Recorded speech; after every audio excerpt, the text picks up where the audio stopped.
the trot. But this is an important leg for Wade, having been broken. He's really back to where we started at the beginning of the game. But he's very much in this match, and he's certainly very much in this leg. But what I was going to say was, I commentated on his very first game when he beat Dennis Ovens 10-1. And I remember saying then, this could be the making of Wade this week. But I honestly didn't believe, Sid, that he'd be in the final. 99.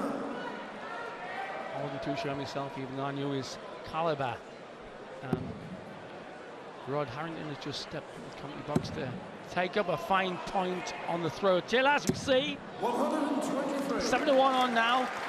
The bookies saying Taylor is now the favourite in a bigger way.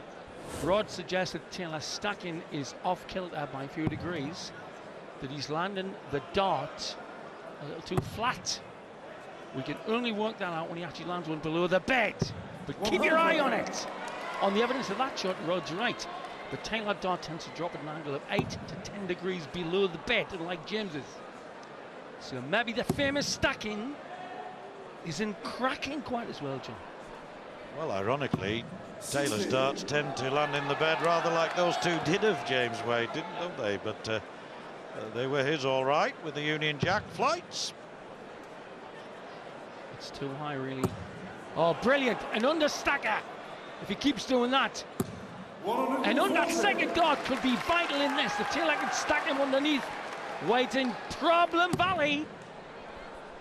Well, he's left himself 162, Taylor, the bogey, and that means that Wade knows he was in comfort zone there, knew that he'd be back anyway, whatever happens.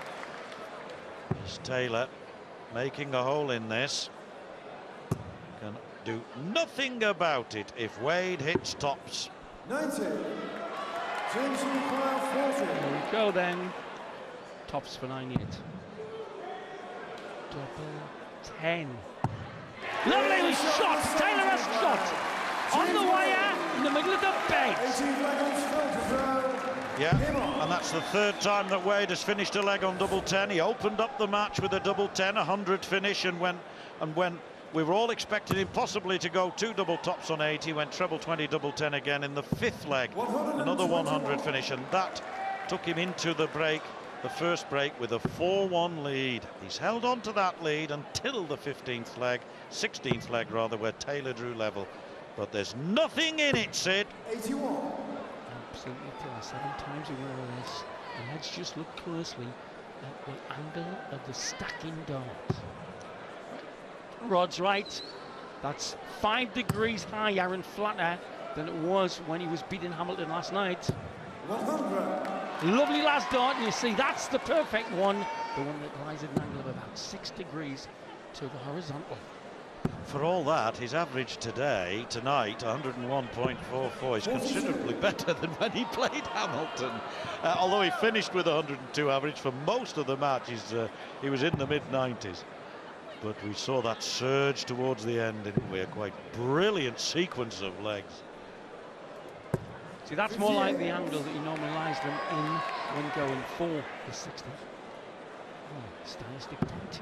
James blocks the bed there, but he's got such a great eye. Looking for the cover on the treble 18.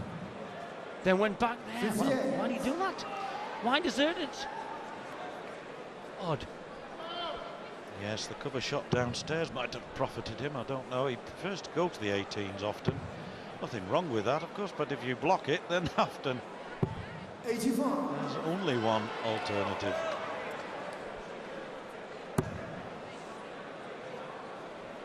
It's got a lovely lie. He's unlucky with that, just a little too far to the right. And it looks as though Taylor here 100 ahead, and these darts could finish it with these 3. Lovely first dart. Treble 19. Just south of the bed. 97. Yeah, lovely 97 to set this up for 9 apiece.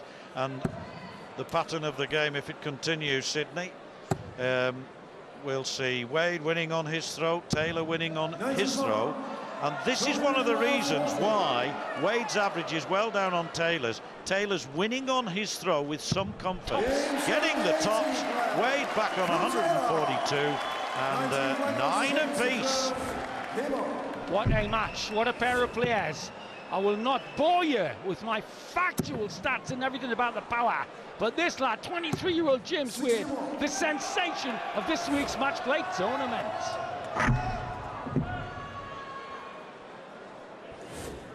Yes, it rather apologetically dropped to the floor at the perpendicular, didn't it? But it didn't cost him too many points. If there's any consolation for Wade, that's it. That's the kind of cover, of course, that we've seen all week from Taylor. Et tu. Oh, Wadey. I thought you were going to say et tu, Sidious. Well, I thought about it, but you're sitting rather too close to me, Sid. Of course, the slap of the goal off in the fence.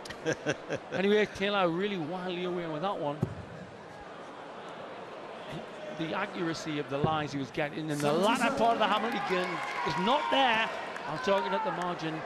He's not looking as sure on the bottom of the bed, isn't Taylor? But James is looking red out on the red bit. Very unlucky there. That was heading for the red bit too, but diverted south. 140 though. Just keeps him 10 behind, but Taylor could break through here with half a dozen, maybe 7 or 8 good darts. 100. There. Oh, that's perfect the way James throws. Just too much wrist muscle in the delivery. And of late, there have been quite a few of those, haven't there? Darts going from one dart into a lower number, lower figure, and perhaps just showing a little bit of animation there, Wade, as Taylor knows that he doesn't have to finish with these 3 darts, but if he does as he did with the previous throw, that's a second ton on the trot, where the 3rd dart has made the score and made him favourite. Absolutely. Taylor with a great chance here of going ahead. 10-9. 140. What a great chop ball there from Wade. Determined to hang on in there. 47. 15. Double 16. For the lead at 10-9. 2 16s. Now again, he's been angel kissing this into the bed.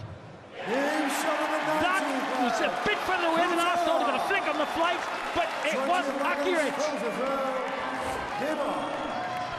Again, that 3rd dart